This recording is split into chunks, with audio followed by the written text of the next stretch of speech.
No ar, o Conversa de Redação dessa terça-feira, 19 de julho de 2022, para debater, conversar sobre os principais temas do dia, os mais polêmicos. Comigo hoje, Lucas Ragazzi, Rita Mundim, Malco Camargos e Ricardo Kertzmann. Olha, pessoal, a inflação no Brasil não perdoa nem os recém-nascidos e atinge produtos essenciais desse público, né? Como mamadeiras, chupetas, roupas e fraldas. Ô Rita, eu começo com você. A inflação pega tudo, né? Não tem jeito. Bom dia. Bom dia, Júnior. Bom dia a todos. Inflação, né, no bom economias e passando para o português, é alta generalizada de preços. E aí que está o conceito, né? Ela espalha, ela esparrama. E aqui, né, de acordo com os próprios levantamentos do IPCA, o que acontece? Você tem uma dispersão dessa inflação, de acordo com o IBGE, já em torno de 75%, 76% dos produtos que compõem a cesta básica que o IPCA pesquisa todos os meses. Mas eu quero chamar a atenção, gente, o mundo está em guerra. Nós estamos vivenciando e nos reposicionando diante da Terceira Guerra Mundial.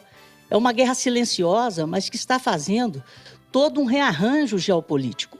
Na economia, hoje, o que a gente conversa é sobre reshoring, nearshoring, friendshoring e alishoring. O que é isso? Depois do que aconteceu com a pandemia e está acontecendo agora com a guerra da Rússia e da Ucrânia, os países estão pensando em produzir em casa, em produzir perto de casa, em ter relacionamentos com os amigos e com os aliados. Essa é a nova recomposição do mundo e é um problema global. Saiu hoje a inflação da zona do euro, subiu de novo, de 8,1 para 8,6, é a maior da história. Aqui no Brasil, pelo Boletim Focus, relatório de mercado do Banco Central, nós estamos ao contrário do mundo. Por quê?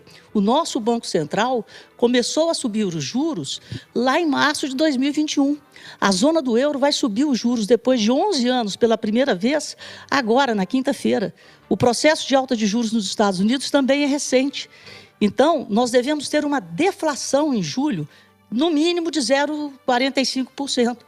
Então, o Brasil está com a inflação no pico e caindo, né? Vamos ter uma deflação. A perspectiva é que a nossa inflação termine, não sou eu que estou falando, é a média dos economistas ouvidos pelo Banco Central, que a nossa inflação termine o ano entre 7,2%, de acordo com o Ministério da Economia, e 7,5%, de acordo com o Boletim Focus de ontem.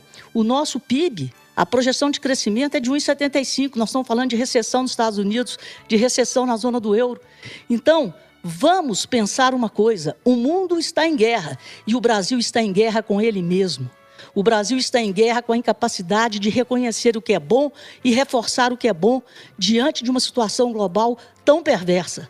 Nós estamos, na média, muito melhores do que a média dos produtos, dos países do resto do mundo. Então, vamos bater palmas para a gestão das contas públicas que estão superavitárias. É o primeiro superávit em 2021 desde 2013. Vamos bater palma para um Banco Central independente, para o superávit na balança, para o recorde de arrecadação da receita e para a queda do desemprego. Ontem os mercados caíram, que a Apple já mandou avisar, a Microsoft também, que deve demitir. E o desemprego no Brasil caiu de 14,7% para 10,5%. Então, vamos reforçar o que é bom e vamos parar de pensar só em eleição. Vamos construir um país, qualquer que seja o presidente eleito, vamos reforçar as conquistas. Não vamos trabalhar no quanto pior, melhor, e nem para que ocorra um retrocesso das boas coisas que foram conquistadas até aqui. Ô Malco, eu jogo a bola para você. A Rita está falando desse problema global e a gente sabe que é mesmo, né? A inflação está pegando o mundo inteiro. Mas, independentemente de ser global ou não, o problema está aí, né? Como é que a gente resolve essa situação? Que cada vez mais isso vai se espalhando, a inflação vai pegando, principalmente as pessoas de mais baixa renda aí. Bom dia para você.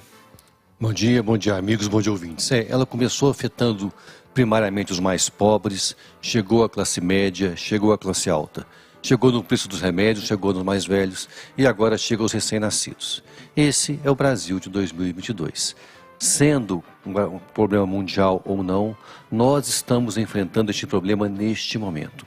E vemos um governo um pouco atônito, parado, tomando decisões antes da hora, o que tem impacto no crédito, no desenvolvimento das empresas e, por que não dizer, na empregabilidade das pessoas.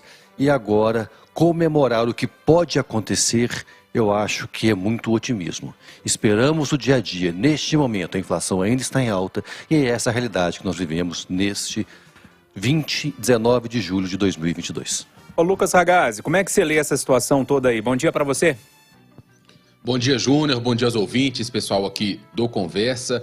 Eu estava vendo alguns amigos assustados com o pacote de figurinhas para o álbum da Copa do Mundo custando R$4. É uma nova realidade muito causada por esse contexto internacional que a Rita estava colocando, também por algum contexto aqui no Brasil que nós temos, né? A Rita falou muito bem que a gente enfrenta uma crise contra nós mesmos aqui no país. Quando a gente vê os nossos vizinhos, um pouco mais longe, até aqui perto, a Argentina vai ter uma inflação de 90% ao ano, uma situação desesperadora na Argentina. Os Estados Unidos estão entendendo o que é inflação. O povo americano está vendo pela primeira vez uma inflação muito alta. Pode ser que a gente até tenha uma inflação menor do que a dos Estados Unidos, muito em breve, talvez ainda esse mês.